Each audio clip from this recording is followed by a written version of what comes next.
ये रही मगरमच्छ और बंदर की एक प्रेरणादायक कहानी जो दोस्ती, विश्वास और समझदारी का सुंदर संदेश देती है। बहुत समय पहले की बात है। एक घने जंगल के किनारे एक बड़ा सा पेड़ था जो नदी के बिल्कुल पास था। उस पेड़ पर एक चालाक और खुशमिजाज बंदर रहता था। वह पूरे दिन इधर उधर कूदता, फल खाता और मस्ती करता। उसी पेड़ पर रसीले मीठे जामुन लगे थे जिनका स्वाद बेहद लाजवाब था। एक दिन एक मगरमच्छ नदी से निकलकर उस पेड़ के पास आया। वह थका हुआ और भूखा था। बंदर ने देखा कि मगरमच्छ बहुत थका हुआ लग रहा है। उसने तुरंत कुछ जामुन तोड़े और मगरमच्छ से कहा, भाई भूखे लगते हो, ये लो, ये जामुन खाओ, बहुत मीठे हैं। मगरमच्छ ने जामुन खाए और मुस्कुराया। इतने मीठे फल उसने कभी नहीं खाए थे। उस दिन से बंदर और मगरमच्छ की दोस्ती हो गई। बंदर रोज उसे जामुन खिलाता और दोनों घंटों बातें करते। मगरमच्छ हर दिन आने लगा। दोस्ती गहरी होती गई। लेकिन एक दिन मगरमच्छ की पत्नी ने उससे कहा, तुम रोज इतने स्वादिष्ट फल खाकर आ रहे हो।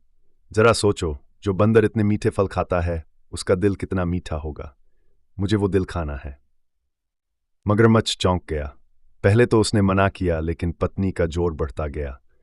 आखिरकार वह मजबूरी में बंदर के पास गया और बोला, दोस्त, मेरा घर नदी के उस पार है। आज चलो, तुम्हें अपने घर ले चलता हूं। मेरी पत्नी भी तुमसे मिलना चाहती है।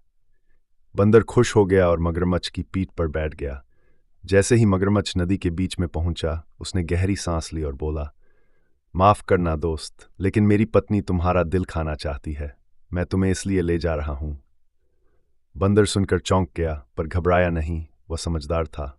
उसने तुरंत कहा, अरे भाई, तुमने पहले क्यों नहीं बताया? मेरा दिल तो पेड़ पर ही रह गया है। अगर तुम चाहते हो तो मुझे वापस ले चलो, मैं दिल लेकर आता हूं। मगरमच्छ को कुछ समझ नहीं आया, पर उसने सोचा, शायद बंदरों का दिल बाहर ही रहता है। वो वापस पेड़ की ओर मुड़ गया। जैसे ही वे पेड़ के पास पहुंचे, बंदर फुर्ती से कूदकर ऊपर चढ़ गया और हंसते हुए बोला, अरे मूर्ख मगरमच्छ, कोई भी अपना दिल बाहर थोड़ी छोड़ता है। तुमने अपनी दोस्ती के साथ धोखा किया। अब जाओ, मैं तुम्हें कभी जामुन नहीं दूंगा।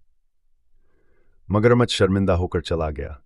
उसने समझा कि चालाकी और लालच से कभी सच्चा रिश्ता नहीं बनता। शिक्षा, सच्चे दोस्त की कदर करो, धोखा मत दो। बुद्धिमानी से मुश्किल परिस्थिति से निकला जा सकता है। लालच और धोखा रिश्तों को बर्बाद कर देते हैं।